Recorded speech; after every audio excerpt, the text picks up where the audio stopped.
এটা দিয়ে ব্যায়াম করতে করতে তুমি তো গাড়ির লোকটাকেই মেরে দিতে। না না, তেমন নয়, আমার হাত পিছলে গেছিল। কিন্তু ভালো কথা, তুমি প্রেসিডেন্টের গাড়িতে কি করছিলে?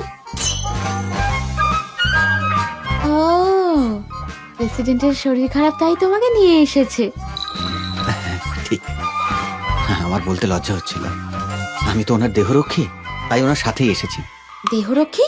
তুমি সিকিউরিটি গার্ডের কাজ করো না? তুমি বলছিলে না যে তুমি চেষ্টা করতে চাও, আমি আবেদন করলাম আর চাকরিটা পেয়ে গেলাম। এমনকি ওনার গাড়িও চড়তে পেরেছি। এটা কেমন, দারুণ না? তোমার এই আউটফিটটা তো Oh, shit.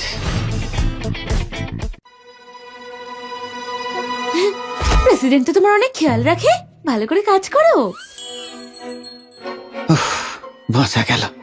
বলছি, তুমি তো তোমার প্রেসিডেন্টকে চেনো, তাহলে আমায় একটু আলাপ করিয়ে দিতে পারবে না? তোমার কি দরকার তার সাথে?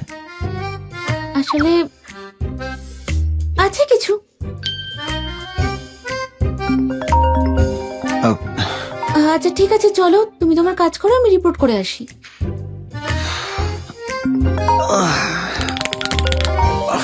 আরে একটু হলে প্রায় ধরেই ফেলেছিল, কিন্তু আমার সাথে কি দরকার?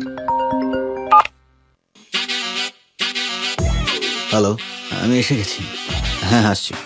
গ্রামের যে ওই জলের প্রকল্পটা আছে, ওটাকে এগিয়ে নিয়ে চলুন।